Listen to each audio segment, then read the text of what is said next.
Hi students, today I am going to discuss regarding the reproductive system. Okay, we'll discuss in detail regarding this. What is this reproductive system? Clear? See, normally if you see this reproductive system, this mainly the reproductive events that is going to be occurs only after puberty. Clear? So what happens? See, there will be a lot of difference between in case of males and females regarding this reproductive events. So we are going to discuss in detail regarding first the what is the in case of male as well as female reproductive system in detail, so that you can understand regarding this reproductive events that is after puberty in case of both males as well as in case of the females. Okay, first of all we'll discuss regarding the male reproductive system. Okay, this is regarding the male reproductive system. Okay, if you see this male reproductive system, this is going to be located in the pelvis region. Okay, this mainly all this male reproductive system that is going to be located in region, you will call it as a pelvis region. Clear? See, this is going to be located in the pelvis region, and if you see what are the different structures of this male reproductive system, mainly consisting of a pair of testes, consisting of accessory ducts, and it consisting of the glands as well as the external genitalia. Okay, these are all the different parts of this male reproductive system. Is it clear? It consisting of, that is, a pair of testes, accessory ducts, glands as well as external genitalia. Okay, first we'll discuss in detail regarding what is this testes. Clear? We'll see regarding this testes. Okay, this testes, if you see, which is situated outside the abdominal cavity within a pouch, you will call it as a scrotum. Clear? See where it is exactly present, this testes. If you see in this picture, this you will call it as a testes. Totally this will be present outside the abdominal cavity. Okay, where it will be present outside the abdominal cavity in a pouch like structure that you will call it as a scrotum. Is it clear? See, and this scrotum, mainly if you see why it is present in this scrotum, this is going to be maintaining very low temperatures. Okay, this scrotum is going to be maintaining the low temperatures, that is around 2 to 2.5 degrees centigrade for the spermatogenesis. Is it clear? See, normally if you see the temperature in the body, that is going to be entirely different in case of this scrotum. Okay, for the spermatogenesis it has to maintain the temperature of 2 to 2.5 degrees centigrade. Okay, this temperature is going to be maintained by this scrotum. So what happens, this testis is going to be located in this pouch like structure that you will call it as a scrotum. Okay, and if you see this testis, which is oval shape. Okay, the shape of this testis is oval shape, and if you see the length, which will be around 4 to 5 centimeters, and the width is 2 to 3 centimeters width. Clear? And which will be having a very dense covering. Clear? Next one is each testis. If you see this one testis, okay, each testis which will be having 2 to 50 compartments. Okay, 250 compartments will be present in one testis. Okay, see this each compartment, okay, you will call it as a testicular lobules. Okay, this you will call it as a testicular lobules. Okay, each testis is divided into 250 compartments that you will call it as a testicular lobules. Okay, and if you see this testicular lobules, in this if you take each lobule, okay, what happens, this each lobule which will be having 1 to 3 highly coiled semiferous tubules, okay, which will be having highly coiled 1 to 3 semiferous tubules, in which what happens, the sperms are going to be produced. Clear? See what I am discussing here. Testis is divided into 250 compartments. We will call it as a testicular lobules. In this, each lobule having 1 to 3 semiferous tubules. These semiferous tubules will be useful for the, okay, this is the seminiferous tubules. Okay, this will be useful for the sperm production. Clear? And if you see this seminiferous tubules, which is lined by two types of cells. Okay, this is going to be lined by mainly two types of cells, that is male germ cells. We'll call it as male germ cells, and next one is Sertoli cells. Okay, if you see the seminiferous tubules, which is lined by two types of cells, that is male germ cells as well as the Sertoli cells. Okay, this male germ cells, you will also call it as spermatogonia. We will call it as spermatogonia. Clear? See, this is male germ cells undergoing meiotic divisions, and which will be useful for the sperm formation. Clear? This male germ cells undergoing meiotic divisions, and which will be leading to the formation of the sperms. And next one is, if you see the Sertoli cells, which will be providing nutrition to these male germ cells. Okay, this is regarding the function of these two types of cells that will be present in this seminiferous tubules. Clear? See, that means consisting of male germ cells as well as the Sertoli cells. This male germ cells, you will also call it as spermatogonia, which will be undergoing meiotic divisions and which will be useful for the formation of sperms. The next one is Sertoli cells, which will be providing nutrition to this male germ cells. Clear? See, this is regarding within this seminiferous tubules. Clear? See, that's why I told you the seminiferous tubules will be useful for the sperm production. Clear? See, outside these seminiferous tubules, that region you will call it as a interstitial space. Clear? If you see, not within the seminiferous tubules, that is outside the seminiferous tubules, okay, that region you will call it as a interstitial space. Okay, this interstitial space, if you see, which will be having, that is blood vessels. This interstitial space which will be having, one thing is having the blood vessels, and next one is which is also having interstitial cells. Okay, these interstitial cells you will also call it as a Leydig cells. Okay, see, mainly if you see, this Leydig cells will be useful for the synthesis and secretions of, that is testicular hormones, will be useful for the secretions and synthesis of the testicular hormones. Okay, this testicular hormones you will also call it as a androgens. Clear? See, this is regarding this one, that is seminiferous tubules. Clear?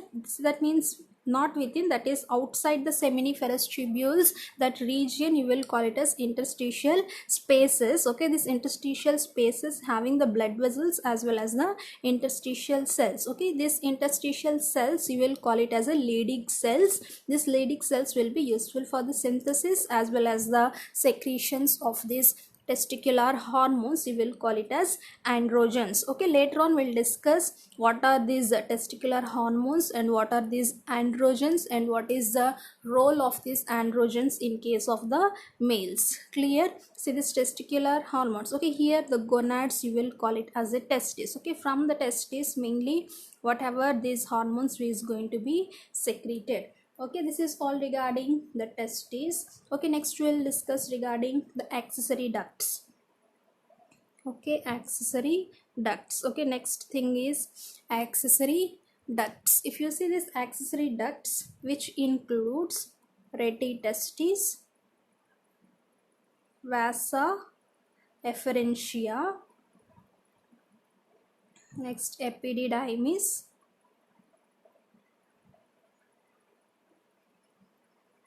Next one is vas deferens. Okay, these are the parts of the accessory ducts. Okay, if you see here what happens, the seminiferous tubules,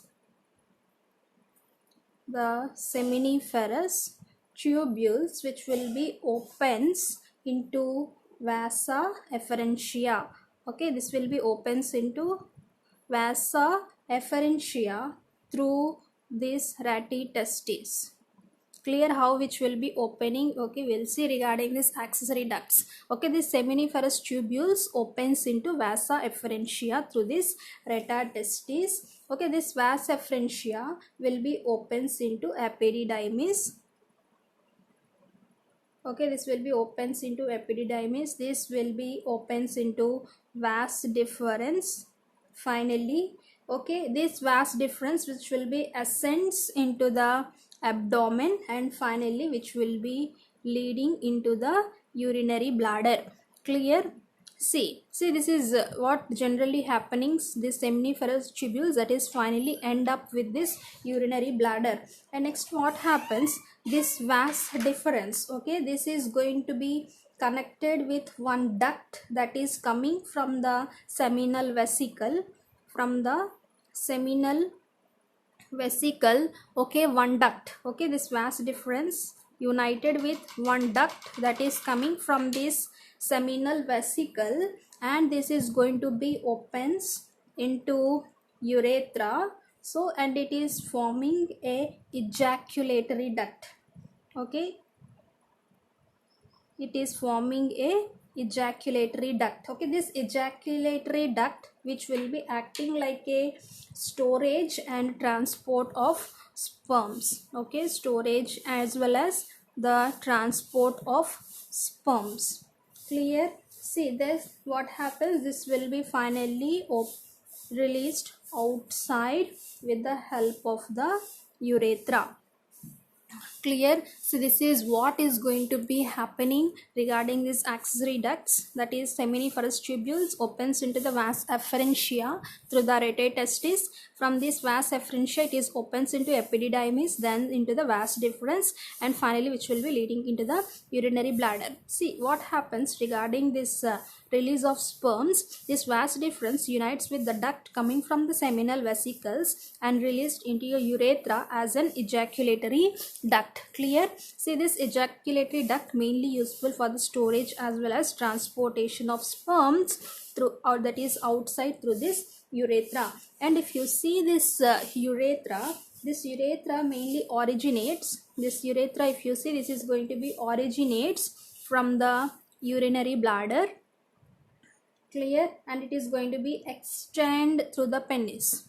It is going to be extend through penis, and finally which will be opens into an external opening. This will be opens into an external opening. You will call it as urethral meatus.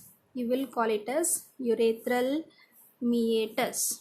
Okay, this is how this is urethra which will be finally opening outside. Finally that is external opening, you will call it as urethral meatus. Okay, so this is regarding the different accessory ducts. Clear? So this is how finally the sperms are going to be released through this urethral meatus. Okay, next we'll see regarding what are the external genitalia. Okay, next one is external genitalia. See this external genitalia, you will call it as a penis in case of the male reproductive system. See this penis which is made up of specialized tissue. Okay, this is made up of a very specialized tissue, so that what happens, this will be useful for the erection.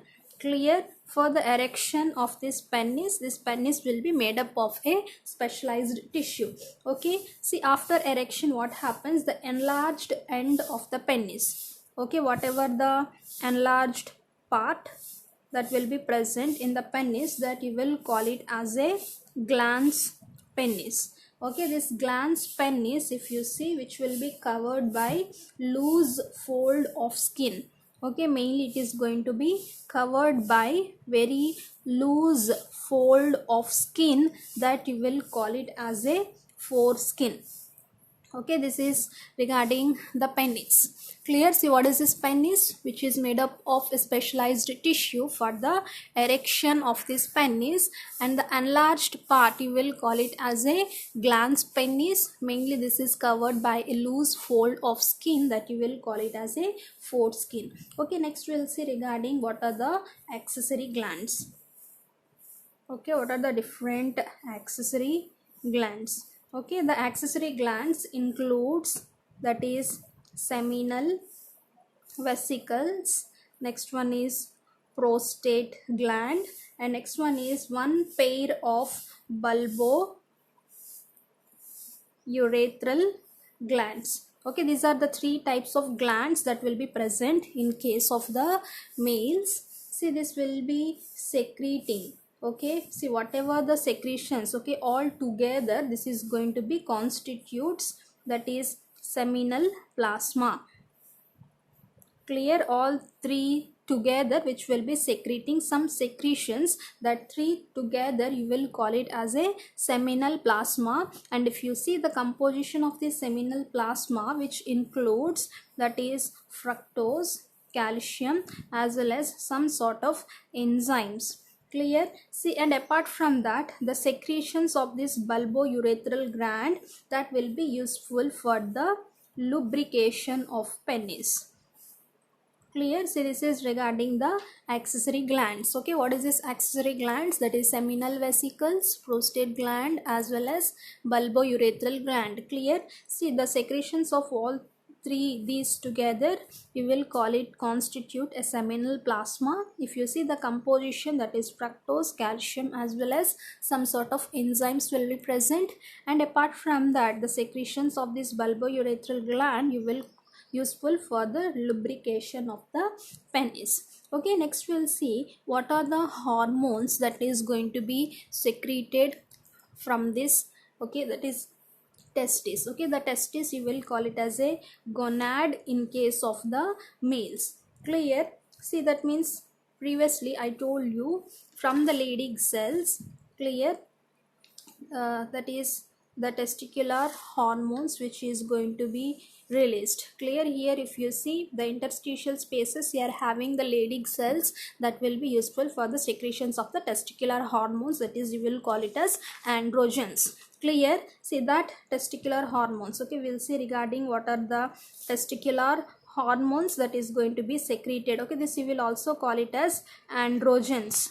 Okay, this is mainly secreted from the Leydig cells. Okay, see, the one and most important hormone that is going to be synthesized and released from these Leydig cells, that you will call it as testosterone in case of the males. Clear? And if you see how the synthesis of this testosterone is going to be taking place in case of the males, that is if any impulse or the signals, if hypothalamus, which will be sending signals to the pituitary gland.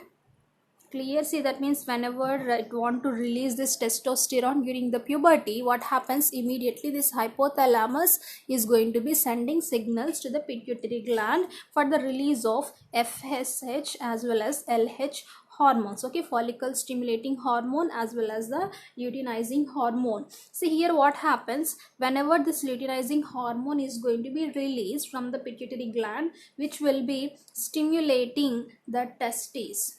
Okay, which is stimulating the testes, specifically the Leydig cells of the testes, for the release of this testosterone.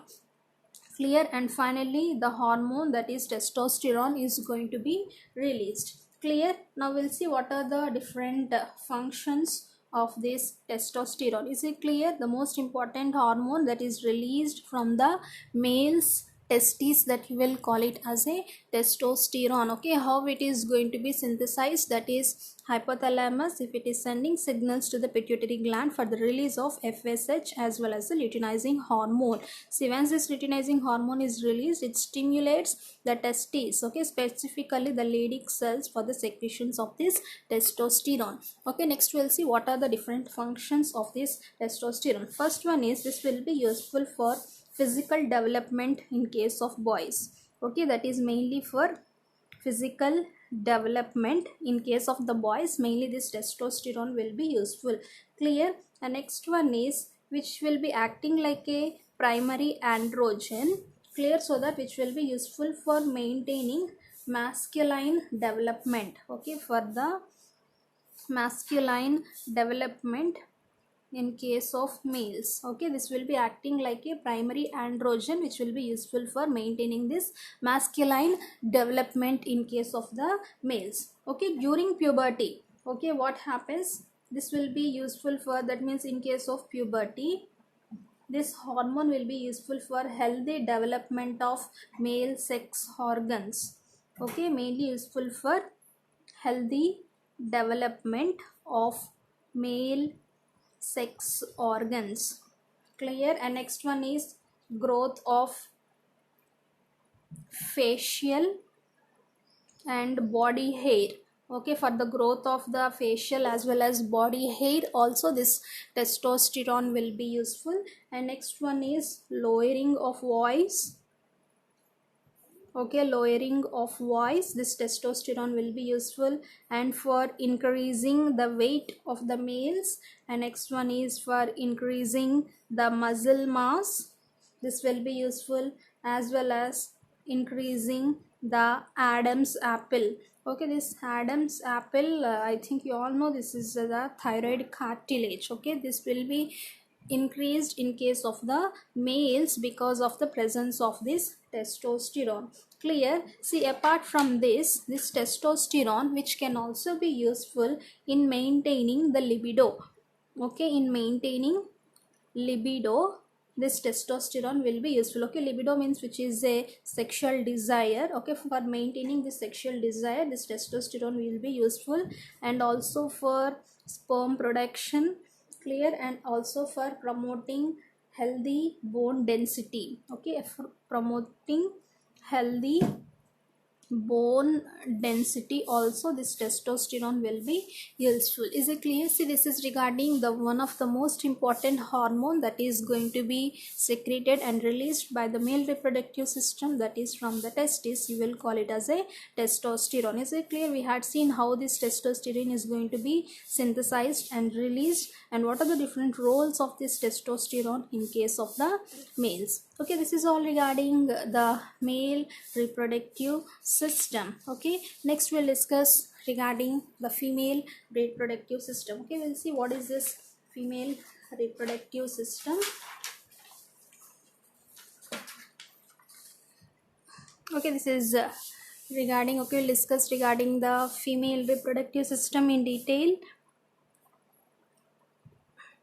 Female reproductive system. Okay, if you see this female reproductive system mainly constitutes, okay, what are the different parts. The first one is a pair of ovaries will be present, and next one is a pair of oviducts. Okay, this oviducts, you will also call it as fallopian tubules. Next one is, which will be consisting of the uterus, consisting of cervix. Next one is consisting of vagina,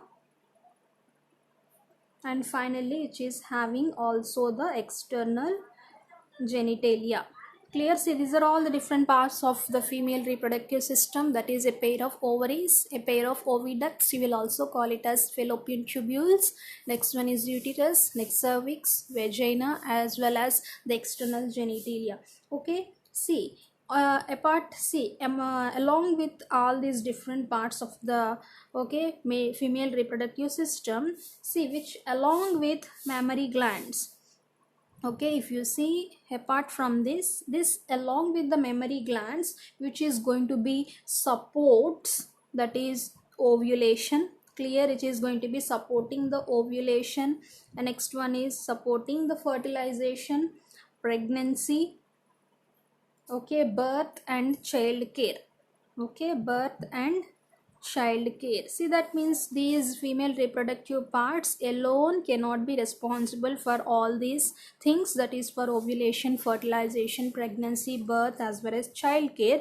See, apart from this, okay, along with this mammary glands, okay, which will be supporting all these cases. Okay, so we're going to discuss all these parts one by one. First we are going to discuss regarding the ovaries. Okay, we'll see what is this ovaries, where it will be present. Okay, if you see this, these are the primary female sex organs. Primary female sex organs, you will call it as a ovaries. This is going to be producing the ovum. Okay, this will be useful for the production of ovum. This ovum you will call it as a female gamete. Okay, this you will call it as a female gamete. Okay, see, that means, and this also useful for the production of steroid hormones. Okay, mainly the steroid hormones or the sex hormones in case of the females are going to be produced by these ovaries. Clear? See, and if you see the location, this will be located one on each side in the lower abdomen. Okay, where it will be present one on each side in the lower abdomen. And if you see, the length is 2 to 4 centimeters length. Okay, see here, if you see in this picture, see this, you will call it as a ovaries. Clear? One on each side in the lower abdomen we are having this ovaries. Clear? And if you see the length, which will be around 2 to 4 centimeters in length.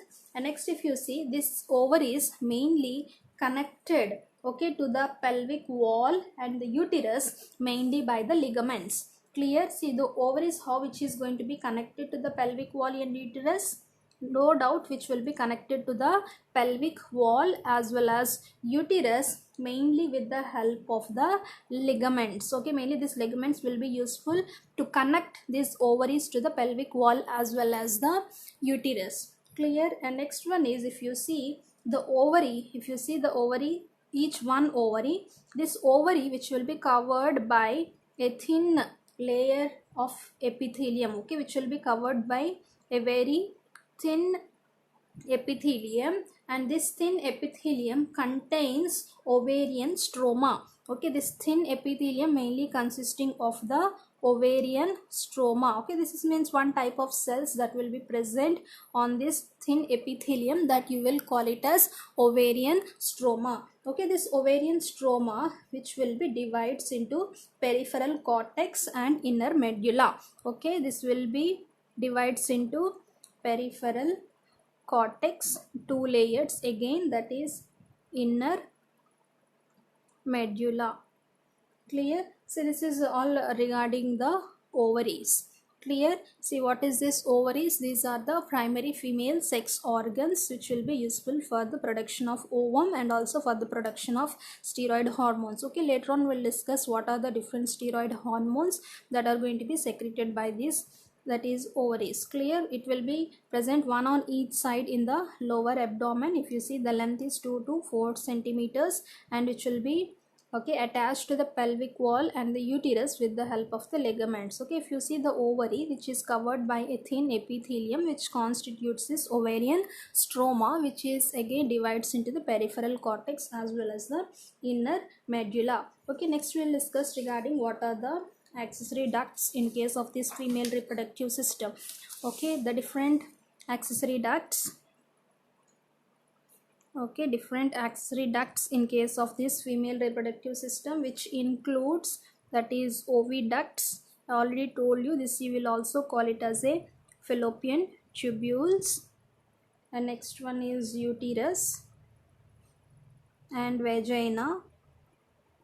Okay, these three you will call it as a accessory ducts. Okay, that is oviducts, uterus and vagina. These three together you will call it as a accessory ducts in case of the female reproductive system. Clear? And next, if you see this fallopian tubule, okay, this fallopian tubule, if you see, which will be having 10 to 12 centimeters long. Okay, how much length it will be? 10 to 12 centimeters. Okay, see, it is going to be extend from the ovary to the uterus. Clear? It is going to be extend from ovary to the uterus. Clear? This fallopian tubules that is going to be extend from ovary to the uterus. See, and close to this ovary, what happens? You are having one funnel shaped structure that you will call it as infundibulum. Okay, close to ovary you are having that is funnel shaped structure. Okay, this funnel shaped structure you will call it as infundibulum. Okay, I will show you what is this infundibulum. And next one is this infundibulum, which is having a finger like projections. Okay, that you will call it as fimbriae. Okay, the finger like projections you will call it as a fimbriae. Okay, this fimbriae that will be useful for the collection of ovum after ovulation. Okay, this will be useful for the collection of ovum after ovulation. Okay, this is the role of this fimbriae. I will show you what is this infundibulum, what is this fimbriae. Clear? And if you see here regarding the structure here, okay, this you will call it as infundibulum. That means very close to the ovary you are having this part, you will call it as infundibulum, and this finger like projections of this infundibulum you will call it as a fimbriae. Is it clear? See, this is infundibulum and this is the fimbriae, and the wider part of this infundibulum you will call it as ampullae. Okay, the wider part. Okay, the wider part of this infundibulum you will call it as ampullae. Okay, and if you see, that is next part. Okay, this is infundibulum, next wider part you will call it as this ampullae.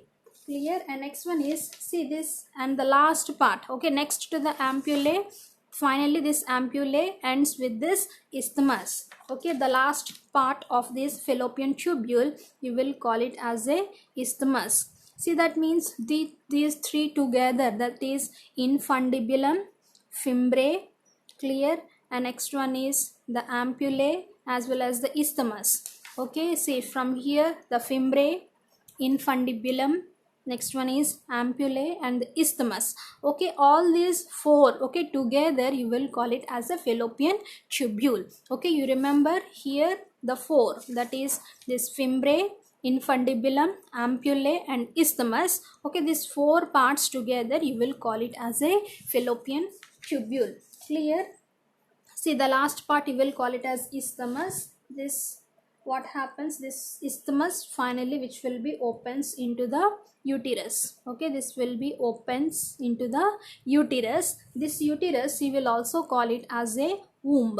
Okay, this uterus you will also call it as a womb in case of the females. Is it clear? See, what is this? The last part you will call it as isthmus, and this isthmus is going to be opens into the uterus, that you will call it as a womb. Clear? And if you see this uterus, it is a shape of inverted pear. Okay, if you see here the shape of this uterus, which will be like a inverted pear. Clear? And next one is, this is separated by ligaments and it is attached to the pelvic walls. Okay, mainly if you see this uterus, which will be supported by ligaments, no doubt, and which will be attached to the pelvic wall. Okay, and next one is, this uterus is mainly going to be opens. Okay, where it is going to be opens, which will be opens into the vagina through a narrow cervix. Okay, through a narrow cervix, it is, the uterus is going to be opens into the vagina. And next one is, if you see this cervix, okay, this is cervix which is having one cavity. Okay, this cervix having the cavity, you will call it as cervical canal. Okay, this cavity you will call it as a cervical canal. This cervical canal, okay, connects with the vagina and it is forming a birth canal. Okay, see, that means finally what happens, how the birth canal is going to be formed here. This cervix, which is having the cavity, you will call it as a cervical canal. This along with the vagina, which will be forming a birth canal. Okay, and next if you see this uterus wall, which is having three types of layers. Okay, this uterus having mainly uterus wall made up of three types of layers. First you will call it as perimetrium, and next one is myometrium, and the third one is you will call it as endometrium. Okay, these are the three layers of the uterus. Okay, that is perimetrium, myometrium and endometrium. Okay, this perimetrium, if you see, which is a very thin layer and outer layer. See, and next one is, if you see this myometrium, this exhibits very strong contractions during the childbirth. Okay, this myometrium, this is going to be exhibits very strong contractions. Okay, that is during the childbirth. Clear? So this is the role of this myometrium. And if you see regarding this endometrium, that is cyclical changes that is going to be taking place during the menstrual cycle. Okay, different cyclical changes, okay, that is going to be taken place during this menstrual cycle. Okay, this is the role of these three different layers of the uterus. Okay, simply this perimetrium, which is a thin layer which doesn't have any role, but if you see regarding this myometrium and endometrium, okay, myometrium which will be exhibiting that is strong contractions during the childbirth, and next one is endometrium, if you see, that is the cyclical changes that is going to be taking place during the menstrual cycle. Okay, next we'll see what are the different external genitalia of the female reproductive system. Okay, what are the different external genitalia in case of female reproductive system? Okay, the different parts of the external genitalia includes, that is mons pubis, next one is labia majora, next one is labia minora, next one is hymen, and finally clitoris. Okay, these are the different parts of external genitalia in case of female reproductive system. First one is, we'll see what is this mons pubis. Okay, this mons pubis, which is nothing but a cushion of fatty tissue. Okay, mainly which is a very cushion of fatty tissue that is going to be covered by skin and pubic hair. This is covered by skin as well as the pubic hair. Okay, that parts you will call it as mons pubis. Okay, what is this mons pubis? Which is a cushion of fatty tissue mainly covered by skin as well as the pubic hair, that you will call it as mons pubis. Okay, next one is labia majora. Okay, this labia majora, if you see, this is, you will call it as a fleshy folds. Okay, the fleshy folds that is going to be extend from the mons pubis to the vagina. Okay, that is extends from, that is mons pubis to the vagina. Okay, that means if you see in the female reproductive system, the fleshy folds, you will call it as labia majora, that is going to be extends from this mons pubis to the finally the vagina, you will call it as a labia majora. Okay, next one is labia minora. This labia minora means which is a pair folds under this labia majora. Okay, that means you will call it as a paired folds. Okay, again within this labia majora you are having still pair folds. Okay, that you will call it as labia minora. Okay, this is a pair folds under labia majora, you will call it as labia minora. And next one is, we'll see regarding what is this hymen. Okay, that is opening of vagina is covered partially. Okay, that you will call it as a hymen. Okay, that is opening of vagina is going to be covered only partially, okay, not completely, but covered partially by this hymen. Okay, see here, if you see some important features regarding this hymen, okay, this hymen generally what happens, it is going to be torn during the first coitus. Definitely, no doubt, is going to be torn out during the first coitus. Okay, that means during the first intercourse, then what happens, definitely this hymen is going to be torn during the first intercourse. Okay, that you will call it as a coitus. Clear? See, and not only that, it can also be broken by sudden fall also. Okay, this hymen may be broken suddenly also. That means during the sudden fall also, this sometimes what happens, there is a chance of breakage of this hymen. And not only that, if any females are actively participating in the sports, that is like cycle riding or the horse race ridings and all these things, what happens, sometimes there is a chance of breakage of this hymen in case of the females. Clear? So then what happens, in some cases what happens, it still persists. Okay, it is going to be still persist after coitus.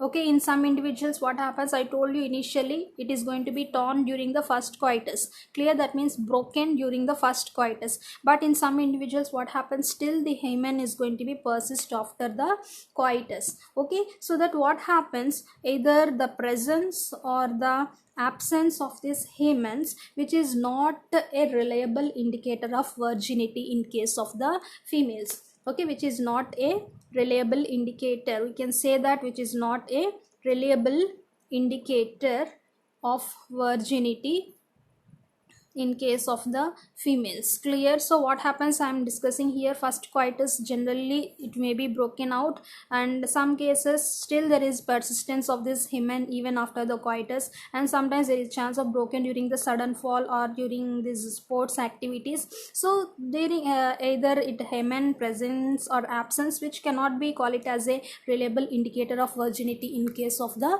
females. Clear? So this is regarding the some of the important features regarding this hymen. And next one is the clitoris. Okay, the last part you will call it as clitoris, which is a finger like structure present in the upper junction of that is labia minora. Okay, this you will call it as a finger like structures that will be present in the upper junction of two labia minora. Clear? So this is all regarding the external genitalia in case of the female reproductive system. Is it clear? See, that is mons pubis, labia majora, labia minora, hymen, as well as the clitoris. Okay, and last we'll discuss regarding what are the mammary glands. Okay, regarding this mammary glands, I already told you, along with these different parts of female reproductive system, this mammary glands is going to be supporting the different activities in case of this females. Okay, so that we are going to be discussed regarding this, what is this mammary glands. Clear? See, these mammary glands, if you see, which is made up of glandular tissue, as well as the various amounts of the fats. Clear? If you see this mammary glands consisting of the glandular tissue that along with the variable amount of fats. Clear? See, this glandular tissue that is going to be divides into 15 to 20 mammary lobes. Okay, this glandular tissue divides into 50 to 20 mammary lobes, and this mammary lobes is going to be contains cluster of cells. Okay, containing the cluster of cells, you will call it as alveoli. Okay, the cluster of cells of these mammary lobes, you will call it as alveoli. See, and the cells of these alveoli, okay, the cells of alveoli that will be useful for the milk production. See, and after production of this milk, which will be stored in the cavities of the alveoli, finally the milk is going to be stored in the cavity of alveoli. Clear? See, glandular tissue divides into the mammary lobes. Clear? This mammary lobes having the clusters of cells, we will call it as alveoli. Again, the cells of alveoli which will be producing the milk, and that milk is going to be stored in the cavity of the alveoli. Clear? And if you see this alveoli finally opens into the mammary tubules. Okay, this alveoli, if you see, this will be opens into the mammary tubules. Clear? See these mammary tubules, that means from each lobe. Clear? Each lobe, from each lobe these mammary tubules are going to be joined together and it is forming a mammary duct. Okay, which is forming a mammary duct. Okay, from each lobe, clear, all these mammary tubules which is going to be joined together and it is forming a mammary duct. Clear? See, all the mammary ducts are joined together and it is forming a mammary ampullae. Okay, this mammary ampullae, it is going to be connects with the lactiferous duct. Okay, this is going to be connects with the lactiferous ducts. What happens? Through which the milk is going to be sucked out. Okay, once this mammary ampullae connects with this lactiferous tubules, then what happens? Finally, the milk is going to be sucked out. Clear? So this is how from these mammary glands finally the milk is going to be ejected out. Is it clear? So this is regarding the mammary glands consisting of this glandular tissue along with some variable amount of fats. This glandular tissue having 15 to 20 mammary lobes. Okay, each lobe, okay, having the cluster of cells, we will call it as alveoli. Again, the cells of the alveoli which will be producing the milk and that is going to be stored in the cavities of the alveoli. And if you see this alveoli which will be opens into the mammary tubules, okay, and each lobe of these mammary tubules joined together and it is forming a mammary duct. All the mammary ducts joined together and it is forming a mammary ampullae and it is going to be connects with the lactiferous duct and finally the milk is going to be sucked out through this lactiferous duct. But this is all regarding the structure of the female reproductive system. Next we'll discuss regarding what are the different hormones that is going to be secreted from this female reproductive system organs, that is the ovaries. Clear? See, that means from the ovaries, I already told you the female sex hormones is going to be released. Okay, that you will call it as female sex hormones, or you will also call it as sex steroids. Clear? See, mainly the different hormones like estrogen, next one is progesterone, and very small amount of testosterone is also released, okay, in case of the females. Okay, what are the different hormones like estrogen, progesterone as well as the testosterone? Okay, very small amount of testosterone is going to be released. Clear? See, if you see this estrogen, see, mostly this estrogen is going to be released from the ovaries, but a very little amount of estrogen that is also produced from the adrenal gland also. Clear? See, while discussing the adrenal gland, I told you one of the function is which can also releases the estrogen. Clear? See, that means a very little amount of estrogen can also be released from this adrenal gland as well as the fat cells, but mostly that is 90% of the estrogen that is going to be produced from the ovaries itself, but a very little amount of estrogen can also be produced from this adrenal gland as well as the fat cells. Clear? See, this useful mainly if you see this estrogen, that will be useful for the reproductive and sexual development during the puberty. Okay, this will be useful mainly for the reproductive and sexual development. Okay, that means during the puberty, reproductive as well as the sexual development, mainly this estrogen will be useful. And next, coming to the progesterone. Okay, this progesterone, this is produced from, that is mainly from the ovaries, no doubt. And next one is which can also produce from the adrenal gland and also from the placenta. Okay, this progesterone is going to be synthesized from the ovaries, adrenal gland as well as the placenta. Okay, see, these levels will be increased mainly if you see increases the progesterone levels mainly during the ovulation process.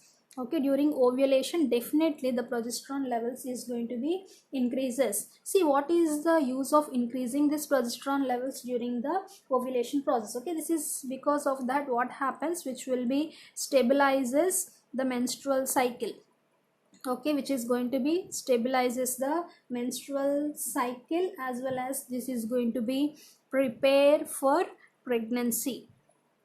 Clear? See, it is the role of this progesterone, which is going to be stabilize the menstrual cycle, and it is also prepared for the pregnancy. Sometimes what happens, if there is any decreased levels of this progesterone, definitely which will be leading to the irregular menstrual cycles or the irregular periods you are going to be observed because of the decreased levels of this progesterone. Clear? And not only that, it is very difficulty in conceiving also. Okay, if the progesterone levels is very high, it is very difficulty for a woman to conceive also. And next one is because of this decreased levels, which will be very high risk of complications you are going to be observed during the pregnancy. Clear? See, why? Because I told you this will be useful to prepare for the pregnancy. Okay, for preparing the pregnancy mainly this progesterone will be useful. So if there is a very less low levels of this progesterone, definitely there will be increased less risk of complications you are going to be observed during this pregnancy. Clear? See, apart from this, we'll see what are the general roles of these different types of hormones.